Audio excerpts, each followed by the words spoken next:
want to tell you what I found when I wrote my answer to that question.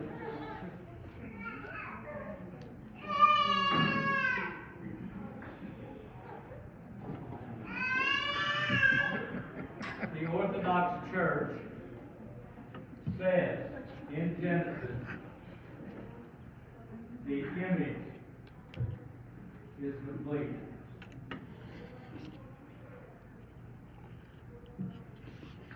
We are created in the image of God. The likeness is not complete. We have free will to complete it. I'm just going to call that likeness ability. Likeness ability.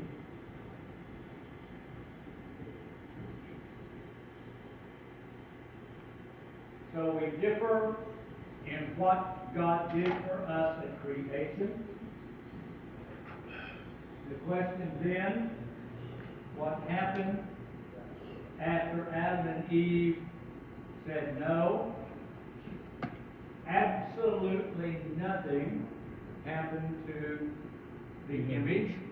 It was not destroyed. It may be covered over now. It may be blurred to us now, but we still carry within us the image of God. Every one of us carries the image of God within us. You are a person of worth and value because of the image of God we carry in us. You are a person of worth, dignity, and everyone we meet is worth being treated with dignity and respect. Even the worst criminal on death row, if there is a death row in a state, is deserving of being treated fairly and decently rather than burnt with cigarettes and kicked even on their journey to die. They are still a human being worthy of dignity regardless of how they misbehaved in their life. Everyone is a person of dignity and value and carries the image of God within them. What happened to likeness ability? We still have it. What got broken is our relationship with God. Our relationship with God got broken. And so we couldn't become like the God we no longer walk in the cool of the evening with. We didn't walk with God in the cool of the evening. We lost paradise. Paradise didn't go somewhere.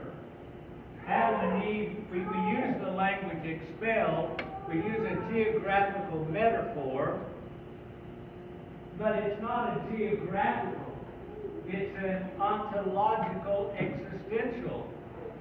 The things they used to see, the eyesight died.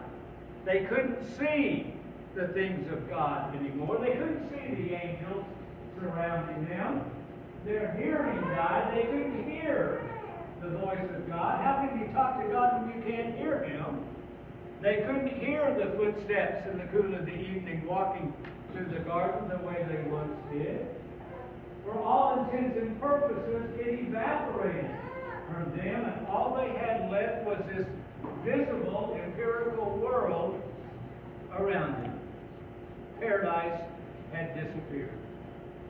They couldn't become like the image, and through the centuries, the memory of the image begins to be lost, and the behavior of humanity begins to be whatever we think is now who we want to be.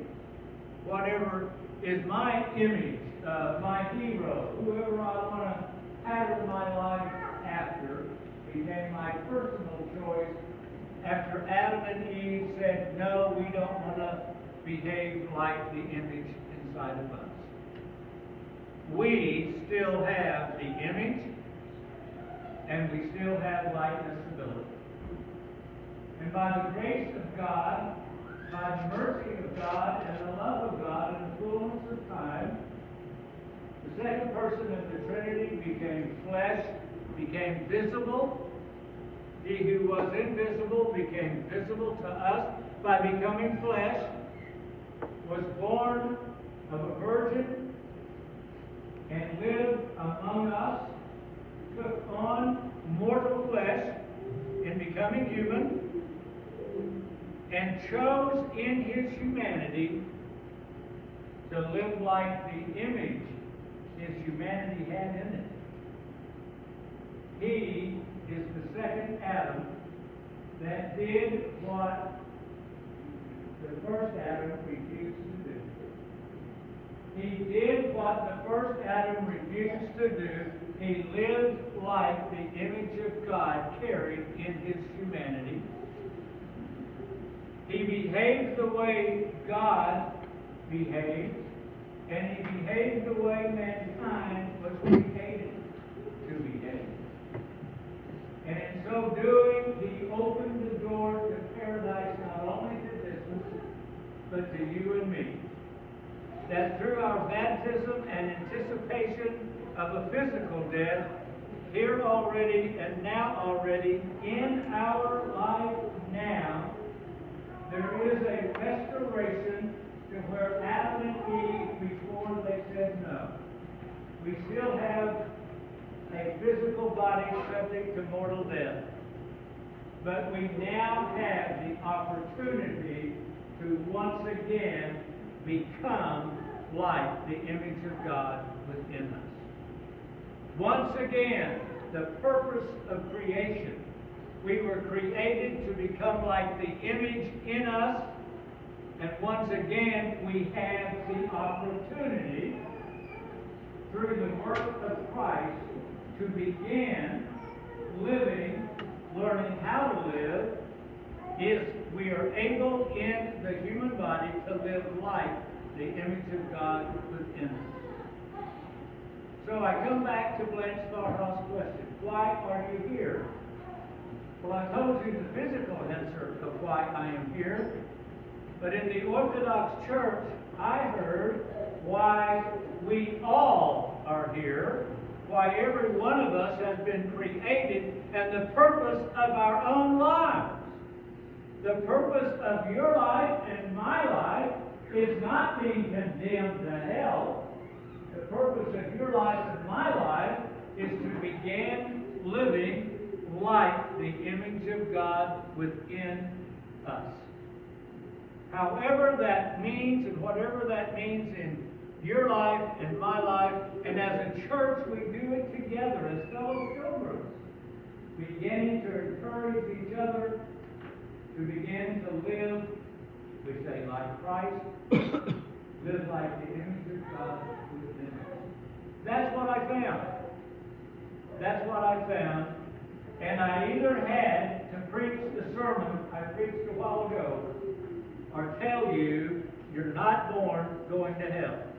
That God is the only lover of mankind. The only lover of our species is God. And he has come in the flesh that you and I can be restored to a relationship with him, that we might begin once again walking in the cool of the evening with him, and might by our own free will begin living like the image of God we carry within us. That's why I'm here.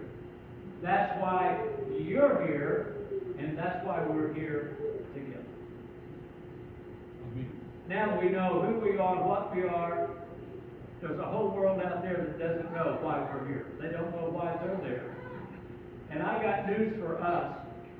There's a hunger out there, and that hunger is increasing daily in this country as the Christianity around us is disintegrating. People are knocking on the doors of Orthodox churches all across this country. All across this country. All across this globe. These lectures, talks, We've got them on video, about 8 different seminars, 5 different seminars on YouTube, Amazon Prime, the church website. I'm not here making an ad. We've had 196,000 people open them across the planet. No advertising, only because the Spirit of God is moving on somebody and somehow they stumbled on it. I don't know how it happened. I am a nobody. You know that. I teach a group in a room like this and we tape it. Somebody else takes it. Somebody else put it on the internet. I have nothing to do with any of this. God has everything to do with what He's doing in your life and in my life and what He wants to do in this parish and any other parish that'll say yes to Him. It's our free will that gets to do it.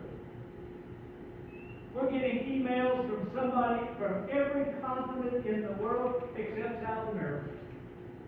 It's staggering. It's humbling. People are knocking on the internet all over the place. And they're finding all kinds of stuff. You know that. You don't know what you find.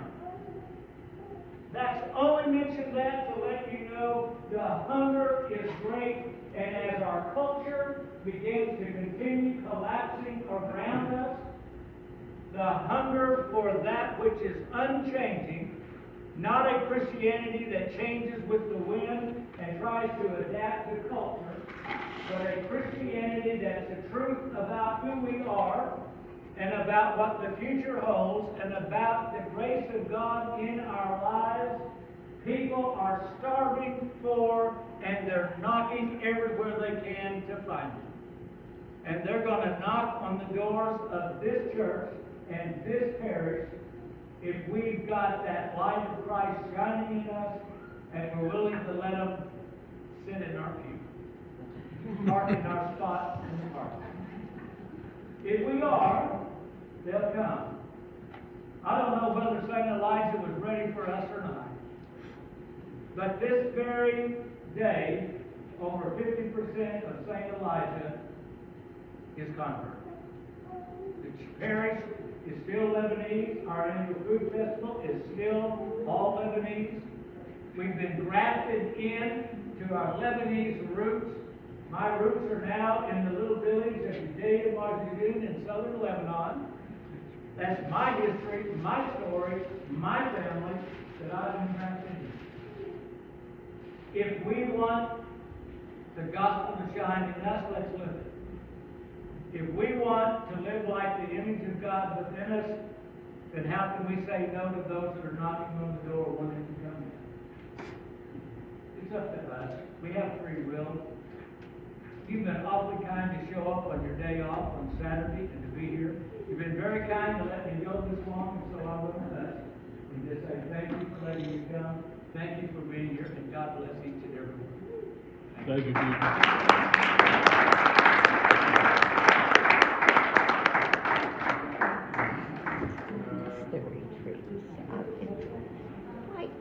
I get the books, you get stuff in books, but it's so dry.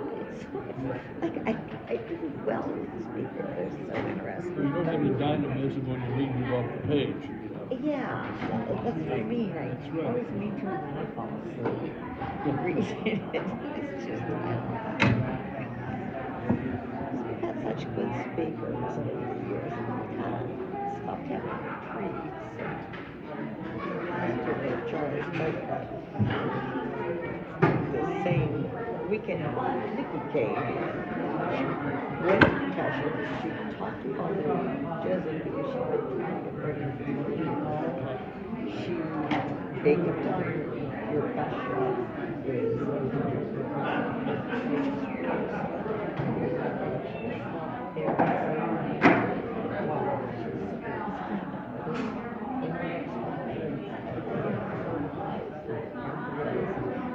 didn't know but and he said no, this church doesn't believe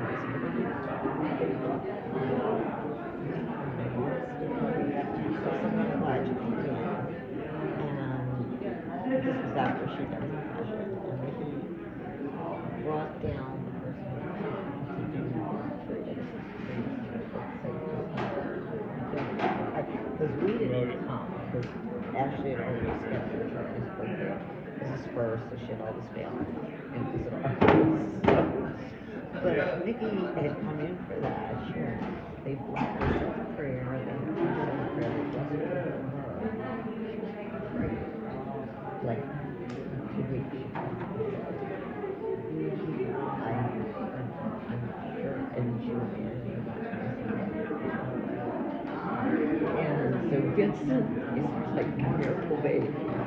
I really wish I could that would be true. And then the person gave the son, and that was good, you know. But I mean, that just really is. Well, there's no doubt, God is good, and these miraculous icons that make the rounds and trip, Well, that has been, it's possible. There's been pregnancies. I mean, she had tried for 3 years, and she always kept pregnant.